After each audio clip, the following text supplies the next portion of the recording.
அன்பார்ந்த தென்னிந்திய திருச்சபை பிள்ளைகள் யாவருக்கும் அன்பின் வாழ்த்துக்கள். ஒரு குட் நியூஸ்.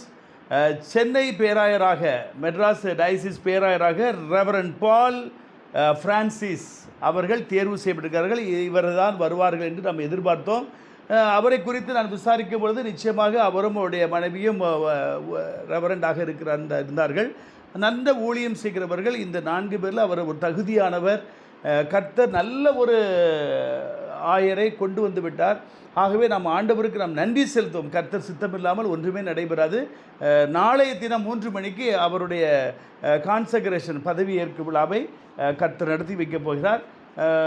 திருச்சபை மக்கள் பங்கு பெறும்படி உங்களை அன்போடு கூட அழைக்கிறேன். அடுத்தபடியாக கேசிடி பெங்களூரில் யார் பிஷப்னா ரெவரண்ட் வின்சென்ட் வினோத் குமார். அவர் பேராயராக தேர்வு செய்யப்பட்டிருக்கிறார். ஆகவே இவர்கள் இருவருக்காகவும் நீங்கள் கருத்தோடு ஜெபம் செய்யுங்கள். நிச்சயமாக கர்த்தர் இவர்கள் மூலம் கர்த்தர் பெரிய காரியங்களை செய்ய வேண்டும்.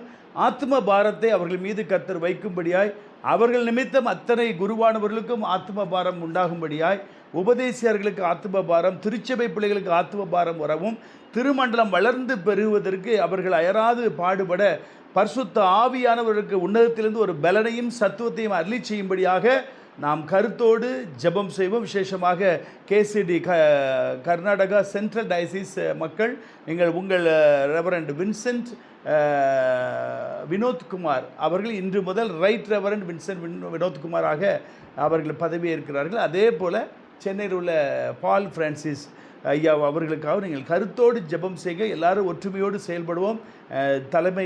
தமிழ்நாட்டின் தலைமையகம் சென்னை. ஆகவே சென்னை ஒரு பிரதானமான ஒரு பகுதி. அதில் கர்த்தர் அவரை கொண்டு வந்திருக்கிறார். அவரை வைத்து என்னென்னலாம் செய்ய வேண்டும் என்று விரும்புகிறாரோ அதற்கெல்லாம் நாம் ஒத்துழைப்பு கொடுப்போம். கர்த்தர் பெரிய காரியங்கள் செய்வாராக. நல்ல சுகபலன் ஆரோக்கியத்தை அவர்களுக்கு கொடுத்து நல்ல முழு பலனோடு முழு ஆத்மாவோடு ஆண்டவருக்கு ஊழியம் செய்ய கர்த்தர் அருள் புரிவாராக. மீண்டும் நாளை தினம் நல்ல செய்தியோடு உங்களை சந்திக்க தேவ கிருபை இருப்பதாக. நாளை தினம் என்ன தேர்தல் யாருக்கு தேர்வு நடைபெறப் போகிறது? கொல்லம் கோட்டாரக்கரா பேராயரை தேர்வு செய்ய போகிறார்கள். அதே போல் நந்தியால் பேராயத்துக்கு பேராயரை தேர்வு செய்ய போகிறார்கள். இதற்காக அந்த பகுதியில் உள்ள தேவ பிள்ளைகள் ஜெபிக்கும்படி அன்போடு கேட்டுக்கொள்கிறேன். மீண்டும் நல்ல செய்தியோடு சந்திக்கும் வரை தேவ கிருபை உங்களோடு இருப்பதாக. God bless you.